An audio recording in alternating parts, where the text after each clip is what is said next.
اب معاشرے میں جو بگاڑ آتا ہے وہ انسان کے اپنے ہاتھ سے آتا ہے. حدیث شریف میں آتا ہے نا، ما من مولود کل مولود یولد علی الفطرہ، ہر بچہ فطرت پر پیدا ہوتا ہے، یعنی ہر بچہ فطرت اسلام پر پیدا ہوتا ہے. فَأَبَوَاهُ يُهَوِّدَانِهِ أَوْ يُنَصِّرَانِهِ أَوْ يُمَجِّسَانِهِ، اس کے والدین اس کو یہودی بناتے ہیں، اس کے والدین اس کو نصرانی بناتے ہیں، اس کے والدین اس کو مجوسی بناتے ہیں. بائی برتھ ہر بچہ مسلمان پیدا ہوتا ہے، بعد میں لوگ محنت کر کے اس کی فطرت تبدیل کر دیتے ہیں، فطرت مسخ ہو جاتی ہے. آپ اس کو یوں سمجھیں کہ انسان کی مثال کے طور پر کوئی چرس پینے والا ہے نا، ہیروئنچی ہے، آپ اس کے سامنے ایک ہیروئن کا وہ رکھیں یا چرس کی بھری ہوئی سگریٹ رکھیں اور ایک طرف آپ دودھ کا ایک گلاس رکھیں، آپ اس کو کہیں کہ یہ چرس کی بھری ہوئی سگریٹ ہے اور یہ دودھ کا کپ ہے، آپ اس میں سے کس چیز کو منتخب کریں گے؟ وہ کیا لے گا؟ دودھ پیے گا، چرس پیے گا؟ تو وہ چرس کیوں پیے گا؟ کیا چرس پینا فطرت ہے یا دودھ پینا فطرت ہے؟ ہر عقل مند آدمی اس بات کو سمجھتا ہے نا کہ چرس بری چیز ہے اور دودھ اچھی چیز ہے، لیکن وہ دودھ نہیں لے گا، وہ چرس لے گا. اب اس کا کیا مطلب کہ یہ جو چرس لے رہا ہے تو یہ اس کی فطرت ہے؟ یہ اس کی فطرت نہیں ہے، اس کی فطرت اس نے مسخ کی ہے. غلط حرکتوں میں پڑھ کے غلط صحبت میں بیٹھ کے، نشے کر کے، غلط گیدرنگ میں بیٹھ کے اس نے اپنی فطرت ہی چینج کر دی ہے. تو ماحول انسان کی فطرت کو چینج کر دیتا ہے. اللہ فرماتے ہیں میں نے ہر چیز کو فطرت پہ رکھا ہے. یہ جو ہم موسمیاتی تبدیلی کی بات کرتے ہیں، کلائمیٹ چینج کی بات کرتے ہیں، اللہ نے اس کو بھی ایک فطرت پہ رکھا ہے، ایک توازن پہ رکھا ہے کہ سردی کتنی ہوگی، گرمی کتنی ہوگی، کتنا عرصہ سردی ہوگی، کتنا عرصہ گرمی ہوگی، کہاں پہ برف باری ہونی ہے، کہاں پہ بارش ہونی ہے، کہاں پہ ژالہ باری ہونی ہے، کس موسم میں بارش ہونی ہے، کس موسم میں. یہ سارا توازن ہے اللہ کا بنایا ہوا. انسانوں نے اس کو تبدیل کیا ہے، اس فطرت کو تبدیل کیسے کیا ہے؟ یہ دنیا کے اندر جو جتنی کمپنیاں چل رہی ہیں، جتنی انڈسٹریز چل رہی ہیں، یہ جو ہم بات کرتے ہیں انڈسٹریل ریولوشن کی، صنعتی انقلاب جو پوری دنیا کے اندر آیا، اب آپ دیکھیں یہ گاڑیاں چل رہی ہیں، پتہ نہیں کراچی میں کتنی لاکھوں گاڑیاں ہوں گی، ہر گاڑی کا اپنا کوئی ہیٹ اپ ہے نا، کیا خیال ہے؟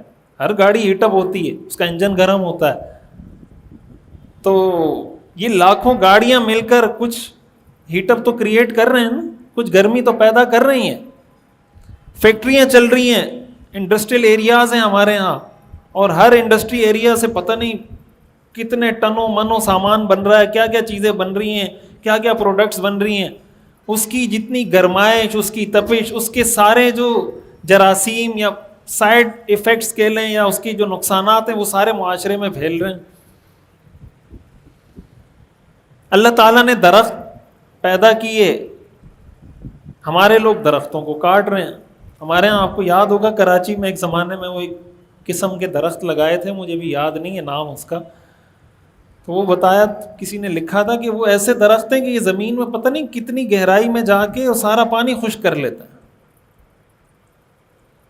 وہ ایسے درخت لگائے تھے کراچی میں کہ جو زمین میں جا کے زمین کا جتنا پانی ہے وہ خشک کر لیتے ہیں، چوس لیتے ہیں. اللہ تعالیٰ نے جنگل بنائے، جنگل کاٹے جا رہے ہیں، ختم کیے جا رہے ہیں، درخت کاٹے جا رہے ہیں، ختم کیے جا رہے ہیں. یہ جو ساری چیزیں انسان کر رہا ہے، انسان تو ظاہر ہے اپنے فائدے کے لیے، کسی نے فیکٹری بنائی ہے تو اپنے فائدے کے لیے بنائی ہے، کسی نے گاڑی خریدی ہے تو اپنے فائدے کے لیے خریدی ہے. لیکن اس کا یہ مطلب تو نہیں کہ اگر آپ نے اپنی گاڑی اپنے فائدے کے لیے خریدی ہے تو اس سے جو نقصان ہونا ہے وہ نہیں ہوگا. نقصان تو ہوگا، جو ہیٹ کریٹ ہونی ہے وہ تو ہوگی. اب اس کا حل کیا ہے؟ اس کا حل یہ ہے کہ جہاں پر آپ اس چیز کے لیے کوشش یا اس چیز کا سبب بن رہے ہیں کہ معاشرے میں گرمی پیدا ہو رہی ہے، وہاں آپ جتنی گرمی آپ معاشرے میں پیدا کر رہے ہیں کوشش کریں کہ اس کے بدلے میں کوئی ایسا کام بھی کریں کہ وہ اس گرمی کے کم کرنے کا سبب بنے. ہم تو یہ سمجھتے ہیں نا کہ اسلام، اب یہ جو ساری چیزیں میں ڈسکس کر رہا ہوں تو یہ اسلام ہے نا، ہم پر ہمارے معاشرے کا بھی حق ہے، ہماری سوسائٹی کا بھی حق ہے. حدیث شریف میں آتا ہے رسول اللہ صلی اللہ علیہ وسلم نے ارشاد فرمایا الایمان بضع و سبعون شعبۃ، ایمان کے 70 سے زیادہ شعبے ہیں.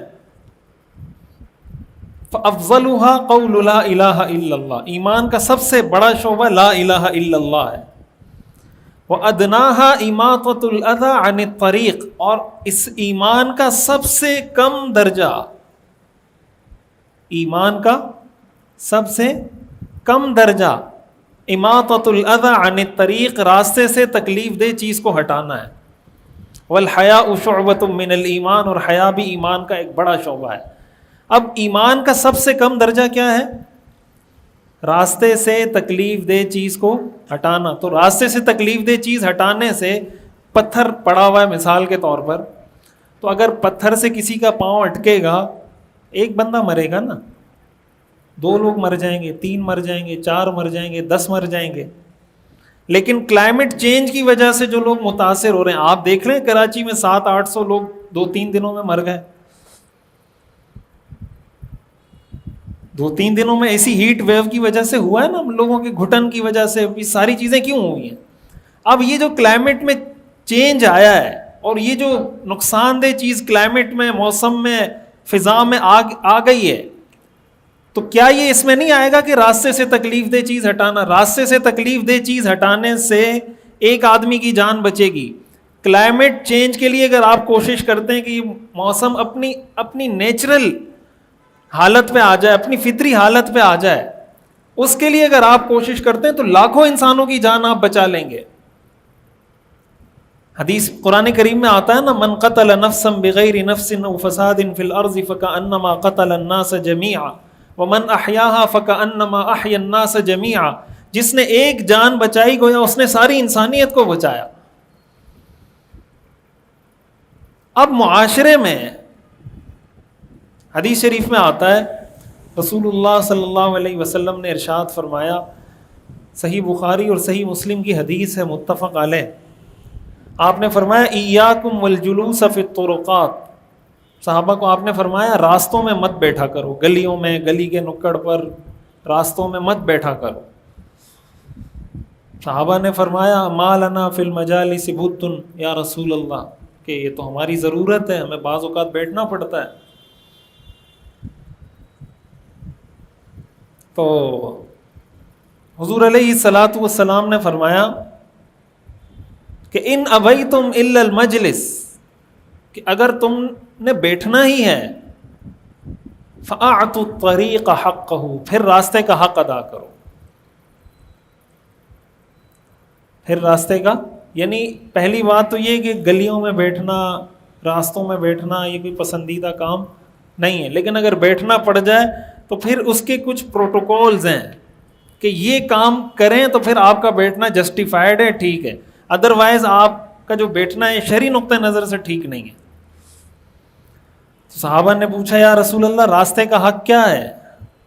تو آپ نے کچھ حقوق گنوائے کہ غض البصر، اپنی نگاہوں کو نیچے رکھیں، اس لیے کہ آپ راستے میں بیٹھیں گے تو خواتین بھی گزریں گی وہاں سے، لیڈیز بھی گزریں گی، لڑکیاں بھی آئیں گی جائیں گی، تو اپنی نگاہ کو نیچے رکھیں، یہ راستے کا حق ہے. اور اسی میں ایک حق آپ نے یہ بتایا کہ راستے سے تکلیف دہ چیز کو ہٹانا، یہ بھی راستے کا حق ہے. کہ آپ اگر راستے میں بیٹھے ہوئے ہیں اور آپ کے سامنے پتھر پڑا ہوا ہے، کانٹا ہے، ہمارے ہاں تو ایسا بھی ہوتا ہے، جو سب تو نہیں ہوتے، بعض جو پنچر والے ہوتے ہیں نا آس پاس کیلے ویلے پھینک کے رکھتے ہیں اپنی دکان کے قریب 1 کلومیٹر کی حدود کے اندر، کہ جو بھی آئے گا پھنسے گا، ڈائریکٹ بائک میرے پاس لے کر آئے گا، ٹائر پنچر ہوگا. تو ہمارے ہاں تو باقاعدہ تکلیف دہ چیز رکھنے کا اہتمام کیا جاتا ہے، اہتمام سے تکلیف دہ چیزیں راستے میں رکھی جاتی ہیں. آپ دیکھ لیں ہمارے ہاں جو پان کی پیکیں ہیں، نسوار کی وہ چنڈیاں جو پھینک رہے ہوتے ہیں، دیوار دیکھیں، مسجد کے وضو خانے دیکھیں، قربانی کرتے ہیں، قربانی کے بعد جو ہماری گلیاں لتھڑی ہوئی ہوتی ہیں خون سے، اوجڑی پڑی ہوئی ہے، خون پڑا ہوا ہے، تعفن اٹھ رہا ہے. یہ باقاعدہ ہم انتظام کرتے ہیں کہ کوئی ایسا کام کرو جس سے انسانوں کو تکلیف تو ہو. ویسے تو مزہ ہی نہیں ہے زندگی کا. صرف کہ الیکٹرک والے ہی ظالم نہیں ہیں، ہم بھی ظالم ہیں. مسئلہ ہم میں بھی ہے.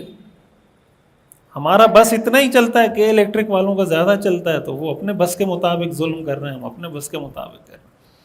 ہمارے سی وی یو کی حالت دیکھیں اور کسی دوسرے ملک جا کے ان کا ساحل دیکھیں ذرا، آپ حیران ہو جائیں گے۔ ہمارے ساحل کی کیا حالت ہے، ساحل سمندر کی، اس میں حکومت کی بھی غفلت ہے، ہماری بھی غفلت ہے۔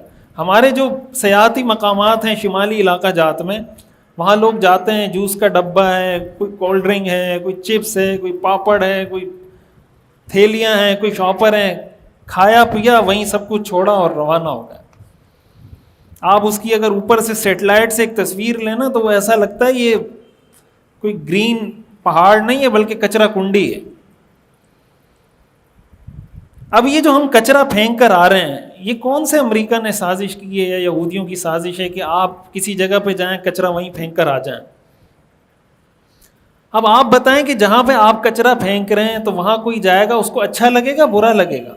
تو جب برا لگے گا اس کا مطلب آپ اس کی تکلیف کا باقاعدہ کیا کر رہے ہیں، انتظام کر رہے ہیں۔ لوگ گاڑیوں میں جا رہے ہوتے ہیں نا، گاڑی میں کیلا کھایا، چلتی گاڑی میں مین سڑک پہ وہیں سے چھلکا باہر پھینکا، پانی پیا، پانی کی بوتل خالی کی، گاڑی سپیڈ میں جا رہی ہے 100 کی سپیڈ میں، 80 کی سپیڈ میں، وہیں سے بوتل باہر پھینکی۔ گاڑی میں جا رہے ہیں، کلی کرنی ہے، منہ میں پانی ڈالا، وہیں سے پیک ماری، آدھے کپڑے اپنے گندے کیے، آدھے جو باہر جا رہا ہے اس کے۔ مسجد کی چھت پہ کوئی چڑھا ہوا ہوگا، اوپر سے پیک مارے گا۔ تو یہ تو بہت سارے مسائل ہیں، سینکڑوں نہیں ہزاروں مسائل ہیں ہمارے۔ یہ جو ہم معاشرے میں یہ ساری چیزیں معاشرے میں لوگوں کی اذیت کا باعث بن رہے ہیں، تو کیا ان ساری چیزوں کو ہم نظر انداز کر کے صحیح مسلمان بن سکتے ہیں؟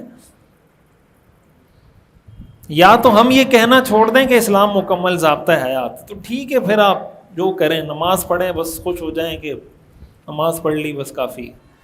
اور اگر یہ کہتے ہیں زبان سے کہ نہیں اسلام مکمل ضابطہ حیات ہے، تو پھر بتائیں نا کیسے مکمل، یہ مکمل ضابطہ حیات ہے۔ سیرت النبی صلی اللہ علیہ وسلم کا مکمل اور جامع اور کمپریہنسو کورس دیکھیے ہر اتوار کی رات 10 بجے پاکستانی وقت کے مطابق ہمارے آفیشیل یوٹیوب چینل مفتی رشید آفیشیل پر۔ اس کورس میں انشاءاللہ آپ اپنے پیغمبر صلی اللہ علیہ وسلم کی مکمل زندگی کے بارے میں جان سکیں گے۔ خود بھی جڑیں، اپنی فیملی کو، بچوں کو، دوستوں کو بھی جوڑیے۔